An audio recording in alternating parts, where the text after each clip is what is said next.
Hello bachcho, let's read the question. The question says the flow of materials and energy in an ecosystem is respectively A. Cyclic only, B. Cyclic and linear, C. Linear and cyclic, D. Linear only. Question में हमें बोला है कि एक ecosystem के अंदर materials का और एनर्जी का फ्लो किस तरीके का होता है. हमारे पास 4 ऑप्शंस है, हम इनमें से करेक्ट आंसर को चूज करना है. तो इस क्वेश्चन में हमारा की कॉन्सेप्ट क्या यूज होगा. The key concept for this question is energy flow and nutrient cycling in an ecosystem. तो एनर्जी फ्लो से हम क्या समझते हैं, पहले ये देखते हैं.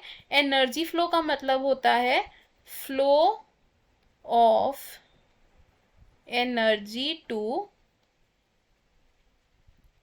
Successive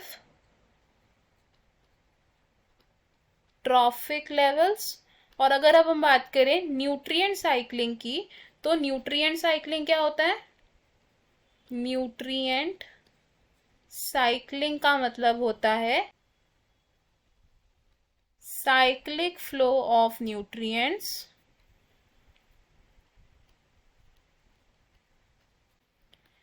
in an ecosystem.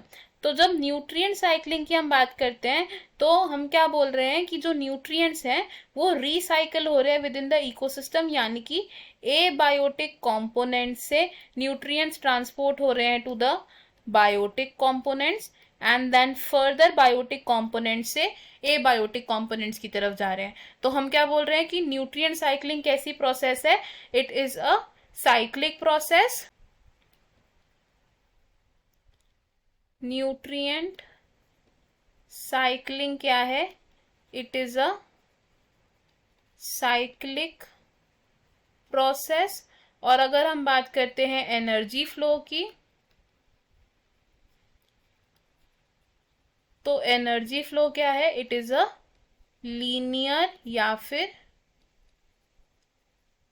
Unidirectional process. तो हमारे पास जो ऑप्शंस थे इनमें से हमारा कौन सा ऑप्शन करेक्ट होगा.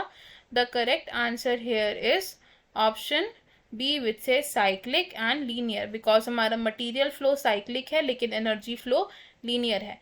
बाकी के ऑप्शंस क्यों इनकरेक्ट हैं देख. ऑप्शन ए से साइक्लिक ओनली ऑप्शन रॉन्ग होगा, बिकॉज साइक्लिक फ्लो सिर्फ मटेरियल्स का होता है ना कि एनर्जी का. ऑप्शन सी भी रॉन्ग होगा, बिकॉज मटेरियल्स का लीनियर फ्लो नहीं होता, साइक्लिक फ्लो होता है एंड एनर्जी का लीनियर फ्लो होता है. Option D is linear flow only, ये ऑप्शन भी रॉन्ग है, बिकॉज लीनियर फ्लो सिर्फ एनर्जी का होता है, मटेरियल्स का नहीं. तो इन दिस क्वेश्चन हमारा करेक्ट और फाइनल आंसर है option B. I hope you understood it. All the best. Thank you.